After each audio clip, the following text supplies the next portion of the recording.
जनसंवाद जो आज चिखली येथे मी जनतेची निवेदनं स्वीकारलेली आहे.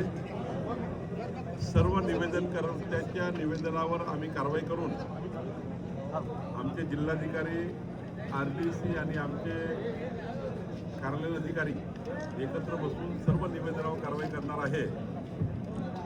कुठल्याही व्यक्तीचं जे निवेदन आहे ते अशा अपेक्षेचं आहे. त्यामुळं या ठिकाणी संपूर्ण कारवाई आम्ही करू. या भागाचे आमदार श्वेताताई महल्लेजी यांनी मला विनंती केली होती की जेव्हा मी चिखली प्रवासात असेल तेव्हा तहसील कार्यालयामध्ये एक भेट द्यावी. आज मोठ्या प्रमाणावर जनतेने आपले प्रश्न मांडलेले आहेत. त्या प्रश्नाला सरकार न्याय देईल. ऐवतवाडीवर आपण बैठक घेतलेली आहे. प्रशासनाच्या शासनाच्या अधिकाऱ्यावर तीव्र नाराजी व्यक्त केली. बैठकीत काय नेमकं आपल्या निदर्शनास आलेलं आहे? गतिमान शासनाची भूमिका देवेंद्र फडणवीसच्या सरकारची आहे. आमचं सरकार पारदर्शी, गतिमान आणि लोकाभिमुख होण्याच्या दृष्टीने जे आम्ही निर्णय घेतलेले आहेत त्या निर्णयाची अंमलबजावणी प्रशासनाने केली पाहिजे हे अपेक्षित आहे. पण काही साधारणतः 2011 पूर्वीचे घरं कायदेशीर करणे, सर्व घरांना रजिस्ट्रेशन करून देणे. आता शासनाने निर्णय घेतला की 2011 पूर्वी जे घरं आहेत, ज्या जागेवर घरं आहेत त्यांचे पट्टे वाटप करा. केवळ पट्टे वाटपच नाही, त्यांची 1000 रुपयामध्ये रजिस्ट्री करून दे, मालकी करून दे. पट्टे देणे म्हणजे नियमाकृत करणे घराला, पण नियमाकृत नाही, मालकी करून द्यायचा निर्णय आम्ही घेतला.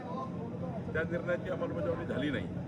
सोबतच मुख्यमंत्री बळीराजा पांधन रस्ते योजनेमध्ये शेतकऱ्याचे रस्ते खुले करण्यापासून त्यांचं डिमार्केशन करणे, पोलीस बंदोबस्त मोफत, मोजणी मोफत, शेतकऱ्याचे रस्ते पूर्ण खुले करणे असा निर्णय आम्ही घेतला.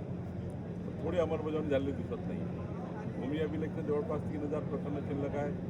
त्या ठिकाणी अंमलबजावणीची अडचणी आहे. त्यामुळं मी आज पूर्ण या ठिकाणी प्रशासनाची बैठक घेतली. स्वतः मी पुन्हा एकदा महिन्याभराने आढावा घेईल या सर्व विषयाचा. उद्या मी सर्व या ठिकाणी निवेदनं जे घेतले त्यावर कारवाई करेल. मात्र एक मला फार मोठी चूक दिसली की आमच्या एका प्रांताला, इथला जो चिखलीचा प्रांत आहे त्याला 25/3/2026 शासनाने जो निर्णय घेतला त्यांच्याच अध्यक्षतेखाली समिती तयार केली. प्रांताच्या लोकांना पट्टे वाटप करणे, लोकांची घरं कायदेशीर करून देणे. महिना होऊनही प्रांत बैठक घेत नाही. महिना होऊनही त्या ठिकाणी त्या प्रांताने त्या योजनेचा अजून काही सुरुवातच केली नाही. शासन निर्णयही माहिती नाही. ही परिस्थिती असेल तर काही योग्य नाही.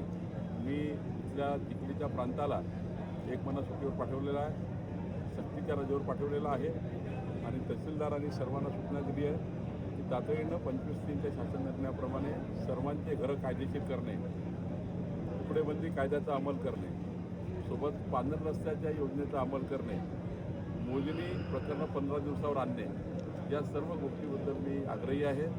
मला विश्वास आहे की या दौऱ्यानंतर महिन्याभरात जेव्हा मी या प्रवासाचा आढावा घेईल निश्चितपणे यातनं बऱ्यापैकी प्रश्न सुटलेले असतील. ऐवतवाडीच्या संदर्भामध्ये साहेब भागामध्ये वाळू माफिया सुरू झालेला आहे. खडकपूर्णा धरणातून शेकडो ट्रकांची रात्री वाळूची स्मगलिंग होते आणि सगळे अधिकारी याच्यामध्ये, सगळ्या अधिकाऱ्यांची याच्यामध्ये मिली बघत आहे. जिल्हाधिकारी आणि SPंना आम्ही आता ही जबाबदारी दिली आहे की त्यांच्याकडे जर अवैध उत्खनन नसेल स्वतः जिल्हाधिकारी जबाबदार राहतात. त्यामुळं जिल्हाधिकारी आहेत त्यांना मी सूचना देणार आहे की अवैध चोरी, अवैध वाळू चालणार नाही. उलट जे नवीन वाळू धोरण आलं आहे यामध्ये एकूण वाळूच्या 10% वाळू ही स्थानिक वापराकरता शिल्लक ठेवायची आहे.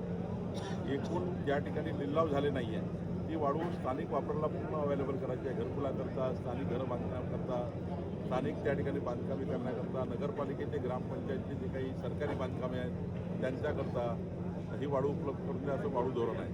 पण नवीन वाळू धोरणाची पालन न करणे त्यामुळं काही चोरी चालू आहे.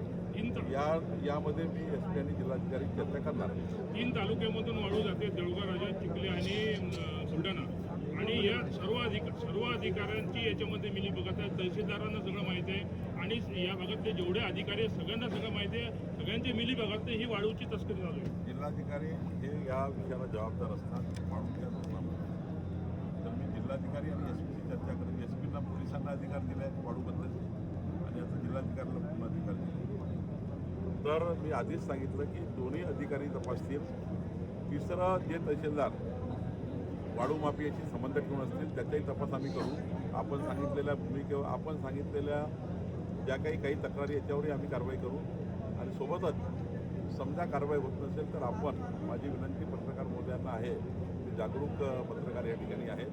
तुम्हीसुद्धा माझ्या व्हॉट्सअप नंबरवर जे काही समजा मला वाटलं की यानंतरही मी आल्यानंतरही यामध्ये सुधारणा झाली नाही आहे निश्चित आपण मला कळवा, मी सुधारणा करू. पण आमचं धोरण आहे की 10% वाढू स्थानिक वापराकरता दिली पाहिजे. इतर वाढू लिलावात काढली पाहिजे.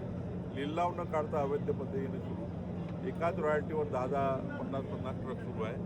या कारवायाला आम्ही समजू, या कारवाया आम्ही करणार आहे. निश्चितपणे आजच्या दौऱ्यातनं जी फलश्रुती येईल ती फलश्रुती आपल्याला आम्ही कळवू.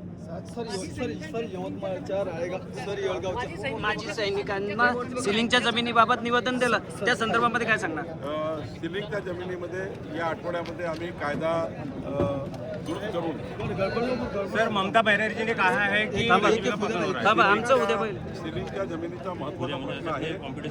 सिलिंगच्या जमिनीबद्दलचा कायदा आम्ही दुरुस्त केलेला आहे. या आठवड्यामध्ये आम्ही नियमावली जाहीर करतो. हो ना, हो घ्या आता वा पुढं.